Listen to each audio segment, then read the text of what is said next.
This is a true story. The reconstructions are based on original cockpit voice recordings and eyewitness accounts. No family wants to lose a loved one, daughter, son. None of us think it's going to happen to our family. We read about these horrible crashes and we think, thank God, you know, and chances are it won't happen to us. The odds are in our favor.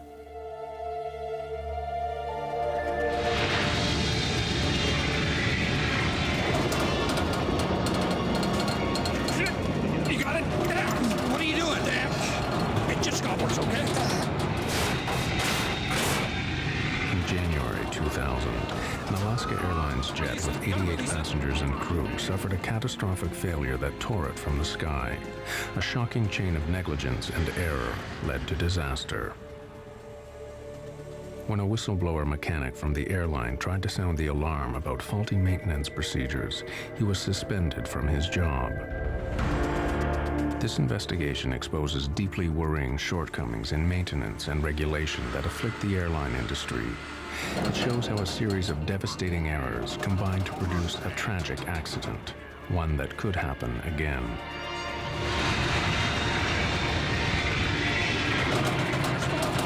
Release it.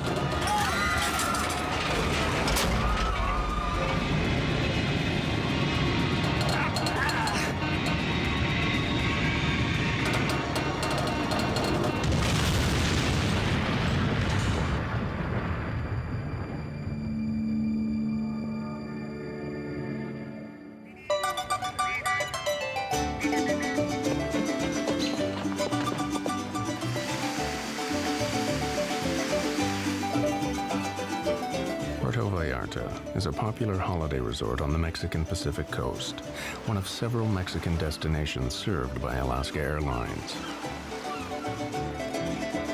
Colleen Worley went there to celebrate a family birthday.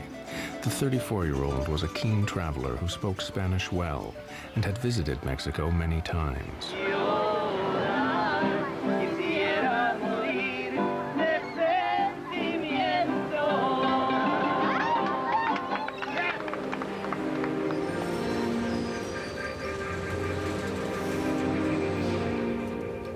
Colleen and the other holidaymakers returning from Puerto Vallarta settle in for the 3 hours, 45-minute flight to San Francisco. In the warm afterglow of their holidays, they are looking to the future. Colleen and her fiancé, Monty, were planning to start a family later that year. Be ready for taxi at 5. The pilots on Flight 261 are very experienced. Both Captain Ted Thompson and First Officer Bill Tansky have thousands of hours flying MD-80s. They know the plane well. The MD-83 is one of a successful and popular family of rear-engined low-flying planes. Originally launched in 1980, over 1,100 were delivered worldwide. Flaps. Check, confirmed. Spoilers. Check. Arm. But on January 31st, 2000, as they prepared Flight 261, Thompson and Tansky had no idea that deep in the plane's tail lay a crucial weakness. Take off.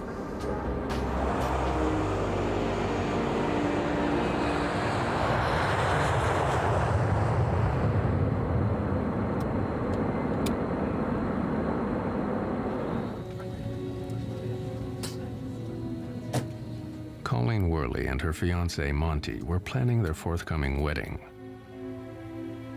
They had announced their engagement at Christmas time, and so it was a time for everybody to sort of congratulate them, and so we decided we'd have a party for the family. Abby Miller Bush had visited Mexico with her husband Ryan and their friends to celebrate her new job at Microsoft. It's hard to describe how joyful a girl she was. She was well known for that care that she had in her, a trait that you can't put a value on. Dean and I had been there a lot together, and it was the first time that he went without me. Dean taught me how to play. He was always up. He told jokes a lot. People described him kind of as a puppy dog. Shortly after takeoff, Captain Thompson and First Officer Tansky get the first sign of trouble. The horizontal stabilizer on the tailplane won't move. The pilots carry out a standard checklist to try and free the stabilizer.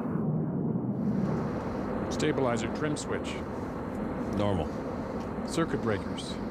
Reset if tripped. D9, D10, D11, okay. The stabilizer on the MD-83 is a 40-foot wide surface at the front of the tail. It's like another wing. Together with the elevators at the rear of the tail, the stabilizer is used to adjust the angle of the plane in flight. The stabilizer wasn't moving. Thompson and Tansky assumed that there was a fault in the electric motors that move it up and down.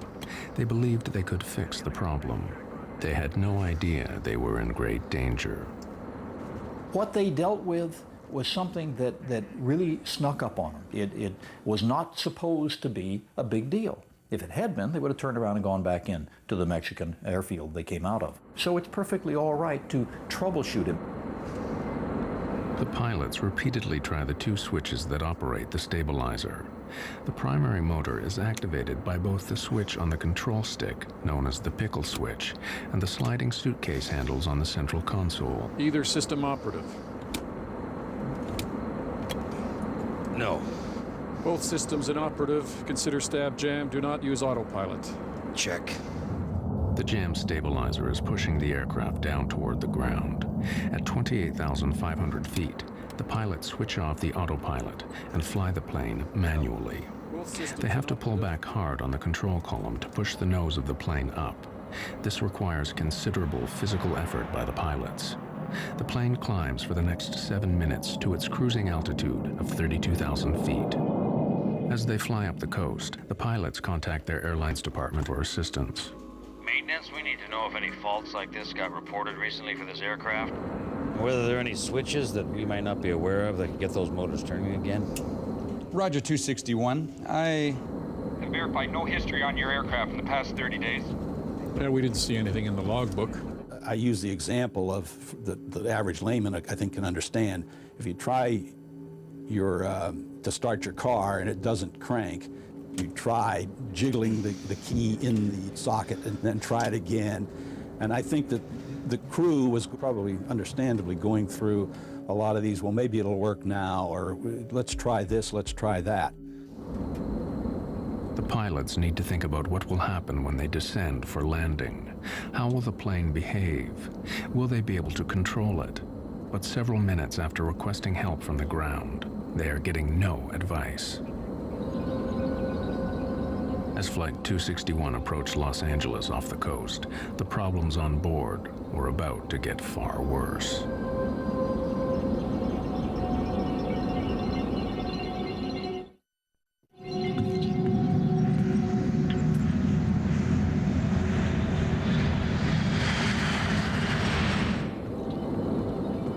Pilots on the crippled Alaska Airlines Flight 261 are flying manually at 32,000 feet in a plane that has a jam stabilizer, which is forcing the plane's nose down. The pilots have another go at freeing up the jam stabilizer. They switch on both the electric motors that control it. This will click it off. Holy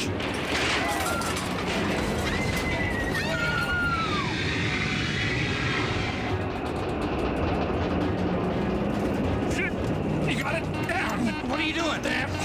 It clicked off. From 31,000 feet, Flight 261 plunges downwards for over a minute. The pilots battle for control. It just stopped, okay?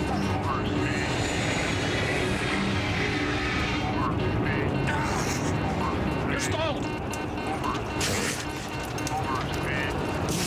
At first, they pull back on the control columns to fight the dive.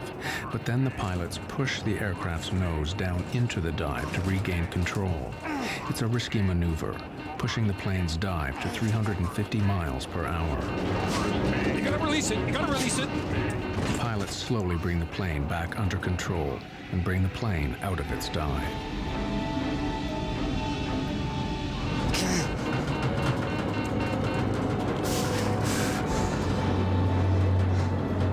Let's get speed brakes.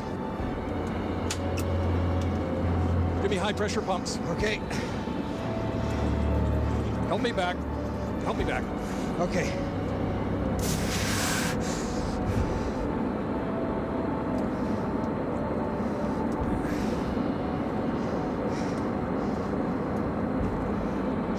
Center Alaska 261. We're in a dive here. I've lost control. Vertical pitch. Alaska 261, say again, sir. Yeah, we're out of 26,000 feet. We are in a vertical dive.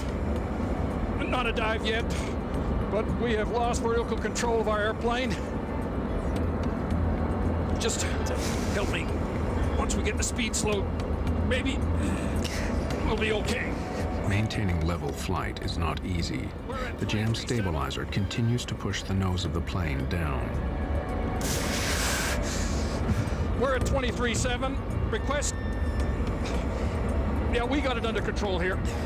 No, we don't. Okay. Okay. To counteract the downward force of the stabilizer, the pilots use the elevators, movable panels at the back of the tail, linked by cable to the control column. The pilots pull with all their might. The fate of the plane hangs on the strength of their arms. In the cabin, frightened passengers try to recover from the terrifying plunge. They have no idea what might happen next. Holiday memories are replaced by the fear of dying. Dean was one of these people who would talk to whoever was around him. I'm absolutely certain that he was talking to the person that was sitting next to him on the plane. I'm sure that they had a connection. Colleen was very unique from my other kids, and she loved to travel. She was a beautiful girl. But here was a 25-year-old who was like she had her own private rocket ship. She was really going places.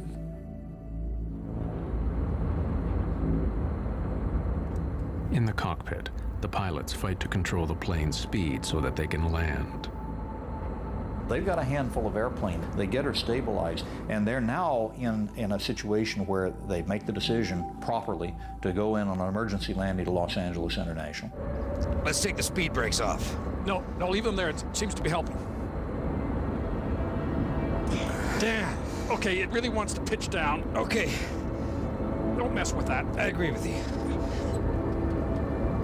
With the plane under temporary control, the pilots make the fateful decision to do some more troubleshooting. They need a block of clear space around the aircraft in case they lose control again. They contact air traffic control. Alaska 261, say your conditions. 261. We're at 24,000 feet, kind of stabilized. We're slowing down here, and we're going to do a little troubleshooting. Can you give me a block altitude between 20 and 25? Alaska 261, maintain block altitude flight level 200 through flight level 250. The pilots now have clear airspace above and below the plane. They try to figure out their next move. You got the airplane. Let me just try it. Okay. How hard is it? I don't know. My adrenaline's going. It was really rough back there for a while. Yeah, it is. Whatever we did is no good. Let's not do that again. Yeah, it went to full nose down. It's worse than it was before? Yeah, we're in much worse shape now. The pilots know this is no mere electrical problem. From what they've experienced, they assume the stabilizer is now jammed. I think it's at the stop, full stop, and I'm thinking, can it get any worse? But it probably can. But let's slow it. let's get down to 200 knots and see what happens. The crisis is worse than ever. Uncertain how the plane will react if they try to slow it down, the pilots must still pull on the elevators to maintain level flight. Captain Thompson once again tries to get help from maintenance. Maintenance, 261, are you on? Yeah, 261, this is maintenance. Okay, we did both the pickle switch and the suitcase handles, and it ran away. It ran away full nose, trimmed down. Oh, it ran away trimmed down? Okay, and now we're in a damn pinch, and we're worse than we were before.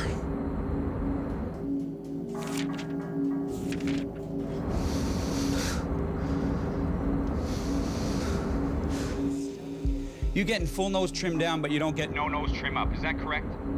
That's affirmed. We went to full nose down, and I'm afraid to try it again to see if it would go in the other direction. Okay, well, your discretion. If you want to try it, that's okay with me. If not, that's fine. See you at the gate. As important as it is to have that ground contact with people with maintenance manuals and experience on the ground and the ability to call up the manufacturer, it's not always going to give you a magic answer. The crew had already gone through every logic tree they possibly could think of. Maintenance clearly does not appreciate the significance of the situation, and this is the last the crew will hear from them. No one can help the pilots now, as they struggle with the plane's jammed stabilizer.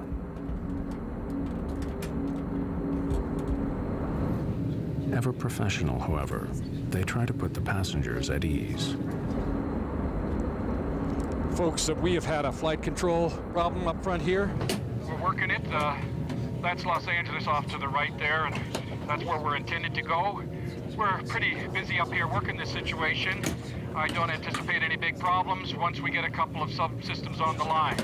But we will be going into LAX, and I anticipate us parking there in about 20 to 30 minutes. In fact, they will never make it to Los Angeles. But that is just the beginning of a real-life horror story yet to unfold.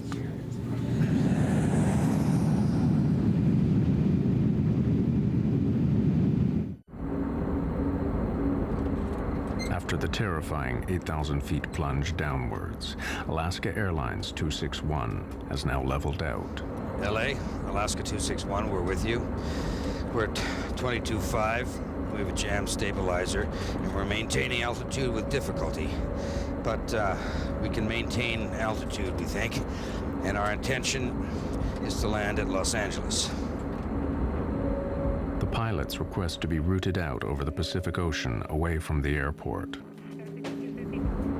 Center at Alaska 261, I need to get down about 10, change my configurations to make sure I can control the jet, and I'd like to do that over the bay here if I may. If the worst happens, the pilots don't want to kill people on the ground as well as in the plane.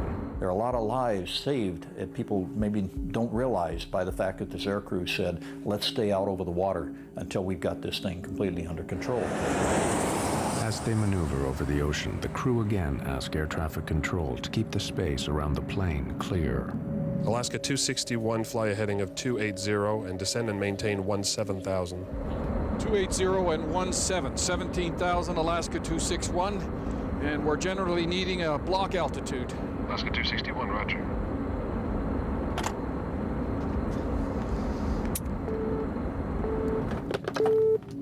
I need everything picked up and everybody strapped down.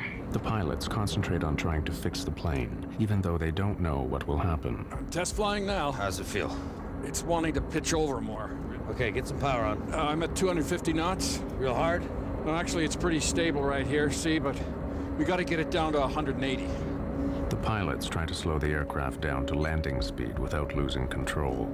But as they inch their way toward a solution, every move they make could have fatal consequences. The only hope for the passengers is that the pilot's skill and experience can get the plane to Los Angeles Airport. It's on the stop now, it's on the stop. Not according to this, it's not. As one effort after another fails, the crew wonder if the stabilizer is damaged. The trim might be And then it might be if something's popped back there. Yeah. It might be mechanical damage, too. I think if it's controllable, we ought to just try and land it. Think so? Okay, let's head for LA. But just as they prepare to land in Los Angeles, something gives way in the tail of the plane. Did you feel that? Yep. Okay, give me slats. This is a bitch. Is it? Yep.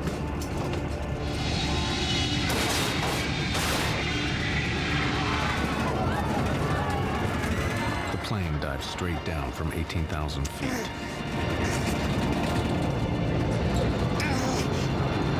To avoid collisions, Los Angeles Control has warned the pilots of nearby planes that Alaska 261 is in difficulty. These pilots now report back to the tower. That plane has just started to do a big, huge plunge. Yep. Yes, sir. He is definitely in a nose-down position, descending quite rapidly. Definitely out of control.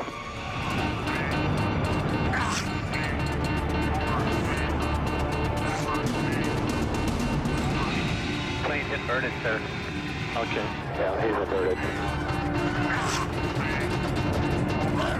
The pilots have difficulty reaching the controls. The plane is upside down, but they believe they might be able to roll the plane out of the dive. Mayday! Push and roll! Push and roll! Kick, damn it! Push! Push! Push! Push the blue side up! They tried to fly the airplane even upside down. They never for a moment believed that they could not find a way to control this airplane. I'm pushing! Okay, let's kick rudder! Left rudder! Left rudder! Can't reach it! Okay! Right rudder! Right rudder! Plane was being knocked from side to side. It turned upside down. It was spinning. Persons were being thrown against the walls of the plane, falling out of their seats, and the cockpit voice recorder screaming. Unbelievable, horrible last few minutes of their lives. Are we flying? We're flying! We're flying! Tell them what we're doing. Let me just... damn. At least upside down, we're flying. Yeah. And it was so violently upside down that the pilots were hanging from their shoulder straps. Passengers don't have shoulder straps.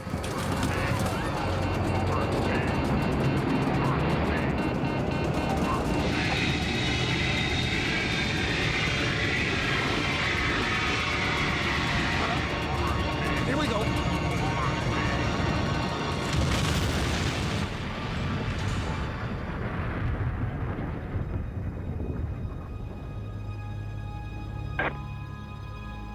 And he just hit the water. Yes, sir. He hit the water. He's down.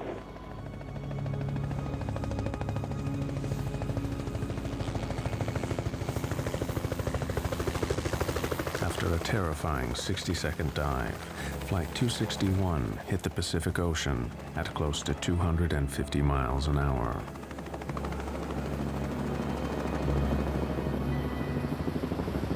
Rescue helicopters were soon at the crash site, but there were no survivors. The plane had broken up on impact. 88 passengers and crew, including 3 young children, died instantly.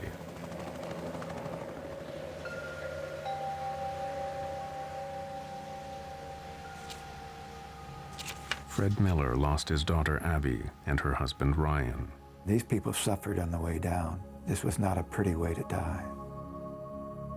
One witness said it spun at times, almost like a top. And he said, to think people, somebody who has a life to live is in there, dying. He says it's one of the most horrifying memories I'll ever have.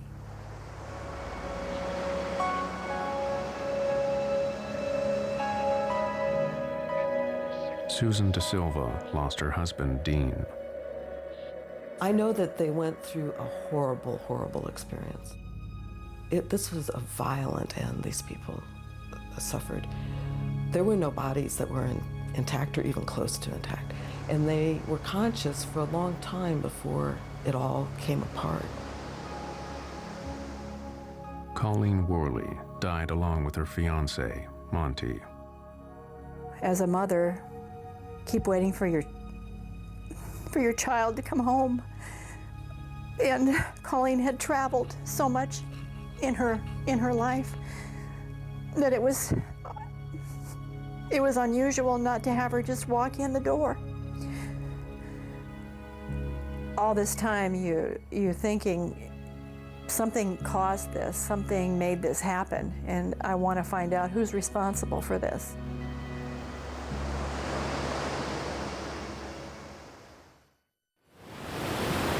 The investigation into Alaska Airlines Flight 261 began to swing into gear, but the wreckage lay 700 feet down. So National Transportation Safety Board officials called on Navy submersibles to retrieve the plane from the seabed. We set up a base of operations, and we had a remote operating vehicle with the side scanning sonar, which they used to map the debris field and get an idea of how widely spread the wreckage was.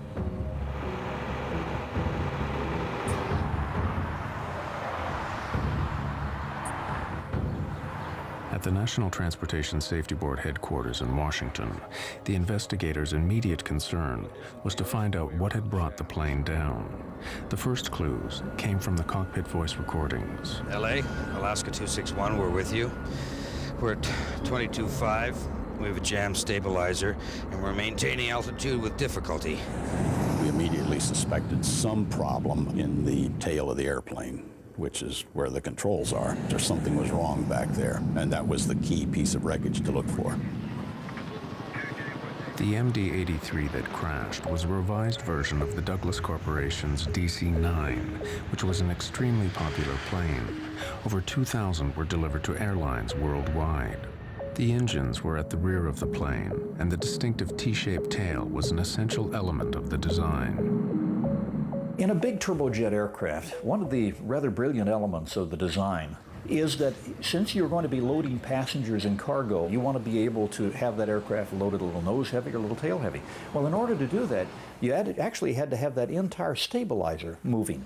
But the ones that are the most difficult to engineer are the T-tailed airplanes, where you have the vertical stabilizer and the horizontal sitting on top. And we call that stabilizer trim. And that is an essential element of what makes these aircraft so usable.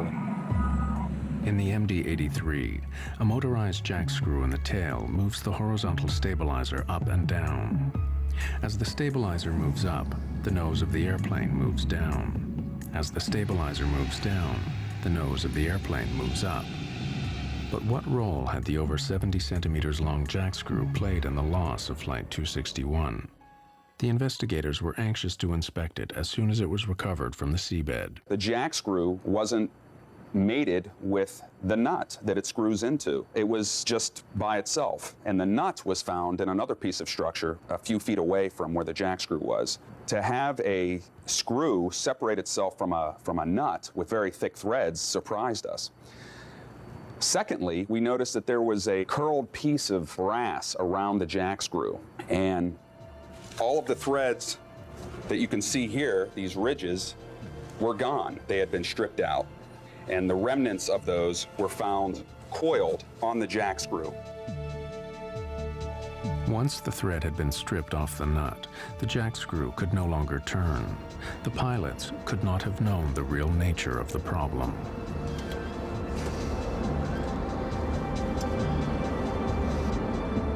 The crew was confronted with a situation that had never occurred before. There is no failed jack screw procedure in the quick reference handbooks that they have available. There is no training for it.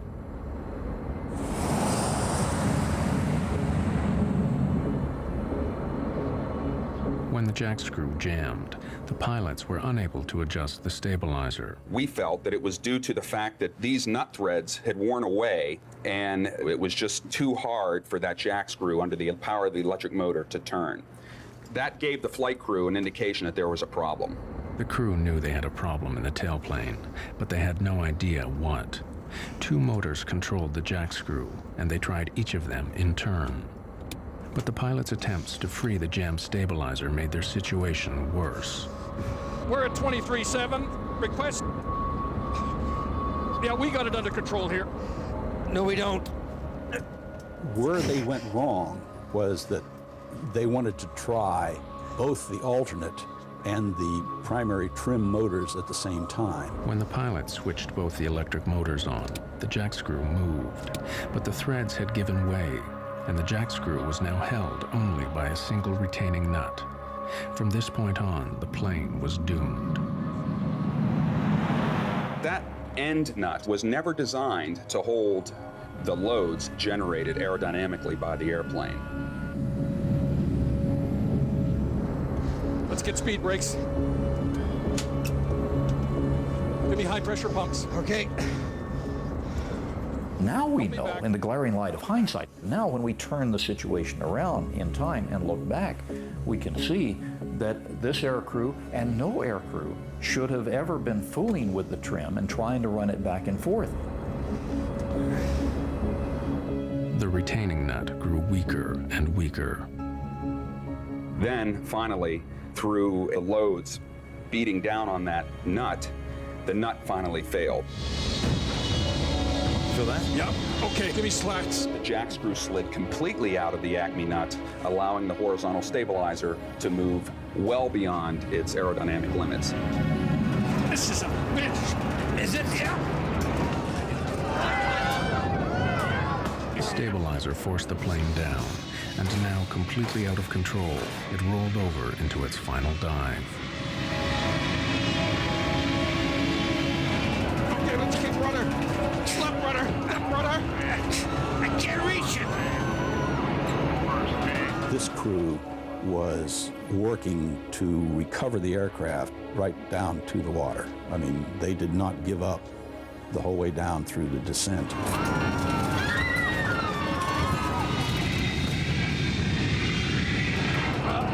Here we go.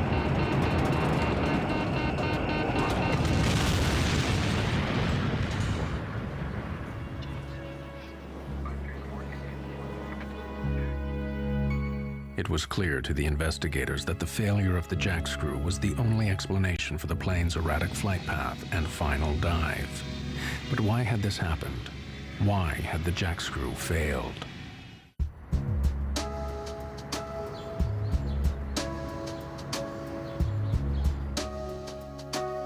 The investigators began looking deeper and deeper into the condition of the faulty jack screw on Alaska Airlines Flight 261.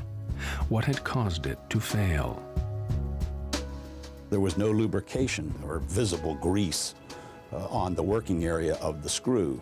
That was surprising and strange.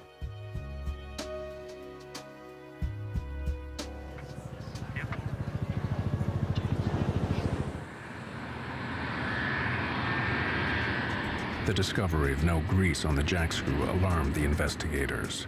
They alerted the Federal Aviation Administration, who ordered an immediate check on all MD-80s in the USA. They made a shocking discovery. At Alaska Airlines, in 6 of its fleet of 34 planes, the jack screw assembly needed to be replaced after failing new inspections.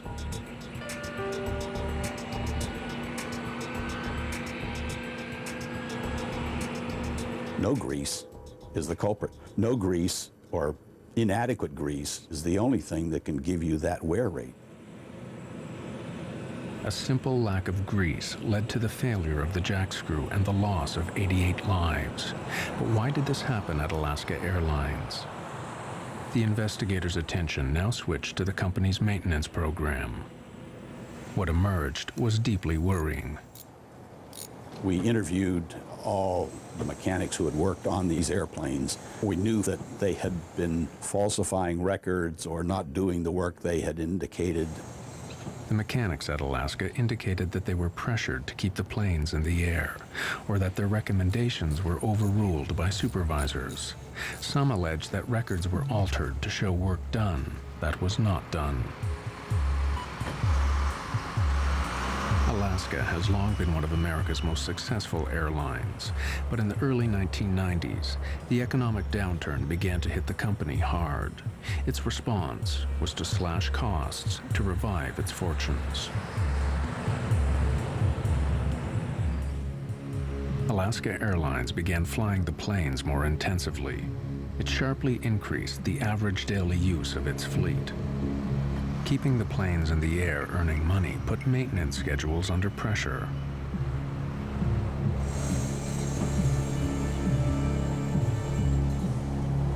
John Leotine was a lead mechanic at Alaska Airlines Oakland maintenance facility, where he worked for over 8 years. Leotine felt that the new pressures on maintenance put passengers' lives at risk. He was to pay dearly for expressing those concerns. We have used an actor to portray his experiences based on his sworn evidence to the NTSB. Leotine claimed that planes were pushed back into service too quickly. Sometimes, rather than wait for a replacement part or repair, supervisors passed planes fit for service, free to carry passengers up into the air.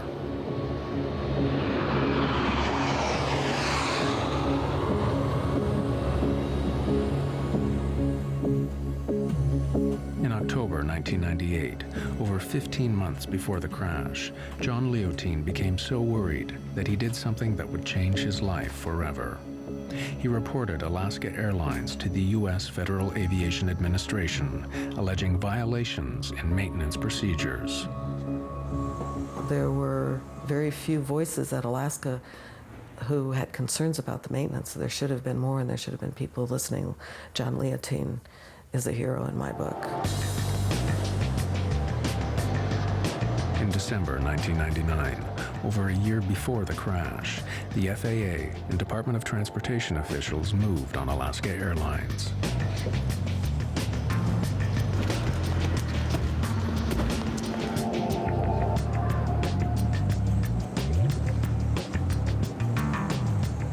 The case was referred to federal prosecutors, and the FBI raided Alaska's maintenance facilities and seized thousands of records. The raid was the opening shot in a federal grand jury investigation which would last 3 years. No criminal charges were brought against the company. Alaska Airlines officials denied that any unsafe planes were put into service or that passengers' lives were ever at risk. But the investigation revealed hundreds of violations of federal regulations. Alaska Airlines was fined. The FAA insisted on changes to the company's maintenance and safety procedures. The FAA also suspended 2 supervisors for falsifying records.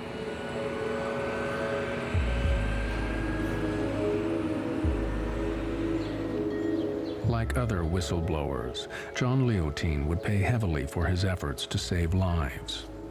Alaska Airlines put him on paid leave from his job, costing him thousands of dollars in regular overtime earnings.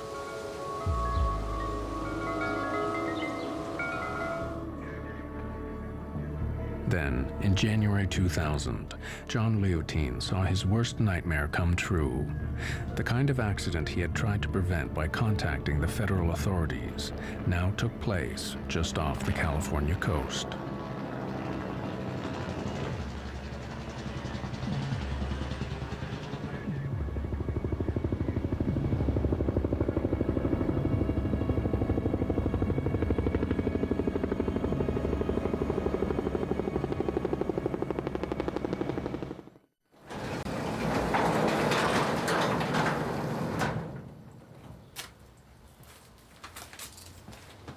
After the crash of Flight 261, mechanic John Leotine went back to his own work records. Incredibly, he found that he had a direct link to the crashed airliner. Over 2 years before, at the plane's last overhaul, he had ordered the jack screw on this particular aircraft be replaced. He then went off shift. When investigators examined the record, they found that Leotine's recommendation had been overruled by the next shift and the plane put back into service. It would be 2.5 years before the next overhaul, but time ran out.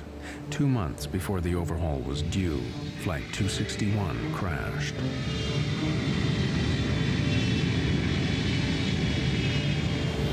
Alaska Airlines labeled Leotine a disruptive influence.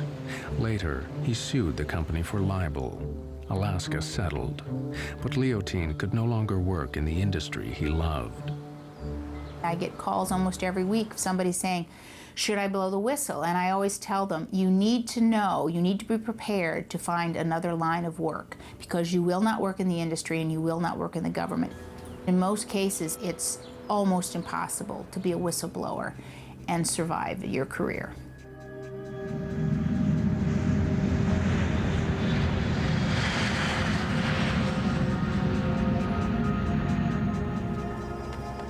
As the investigators continued their work into Flight 261, they made another disturbing discovery about the drive to cut costs at Alaska Airlines.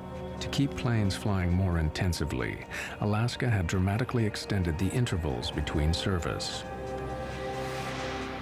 This was significant because when a plane is designed, every part has a schedule listing when it is serviced and when it must be replaced. You're supposed to go in and inspect every so many hours, and that's different on parts all over the planes. Some things you have to look at after every flight. Other things have to be inspected every 2 or 3 days. By 1996, Alaska Airlines extended the intervals between MD-80 jackscrew lubrications by 400%. Now, there was over 2,500 hours between each service. The extended service intervals were to prove fatal for Flight 261. If you had 600 hours between inspection points and greasing points, we have no chance of ever having a metal-to-metal contact situation. But if you put that out to 2,000 hours or 2,500 hours, now what you do is eat into some of these protective stages, these barriers that we have towards catastrophic failure.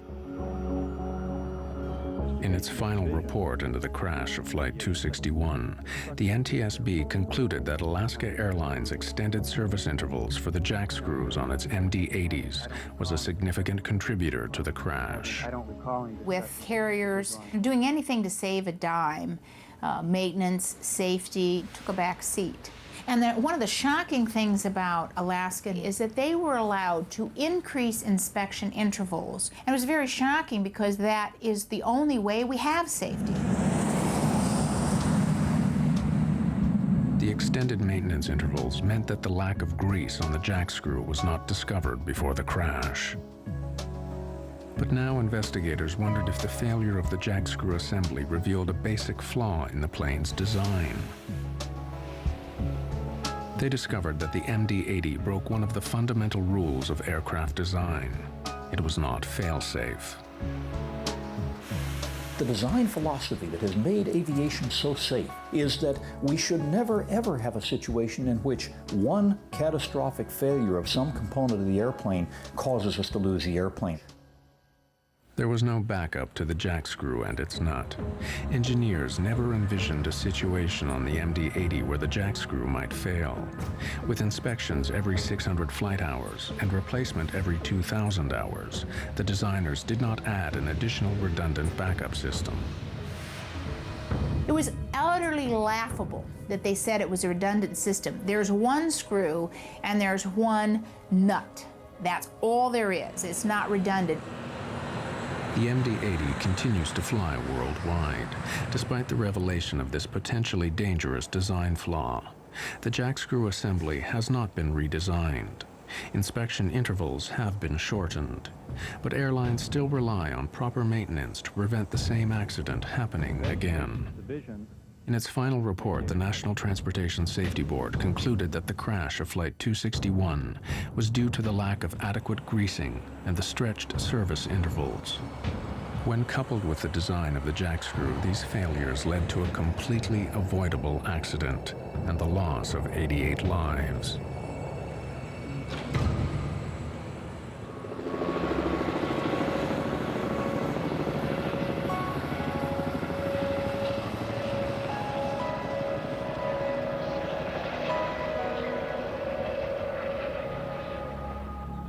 Three years after the crash of Flight 261, the relatives and friends of the dead dedicated a permanent memorial at Port Hueneme, close to the crash site. Janice Stokes.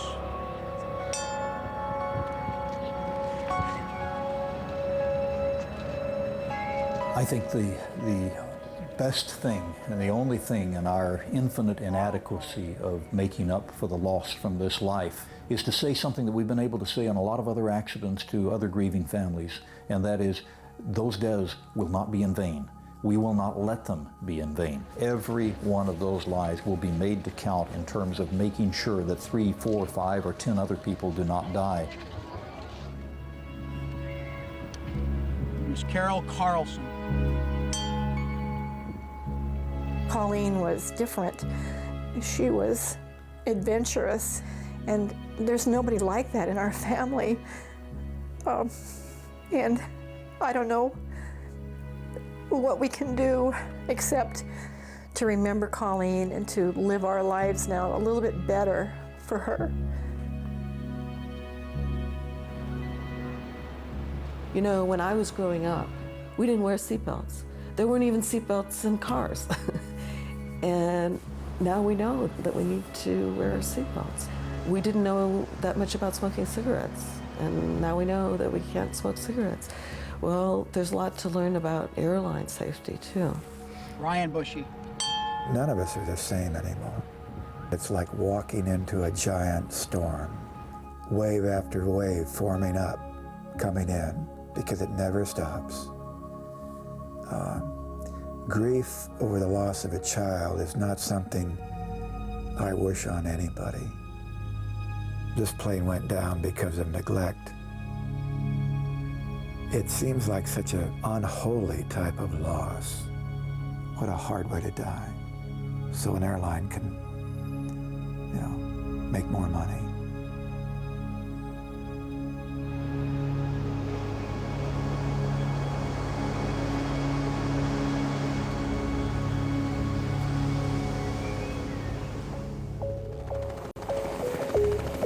Forensic science takes us one step closer to understanding the strange killings in the animal kingdom. The brand new series of Predator CSI, Wednesday on the National Geographic Channel.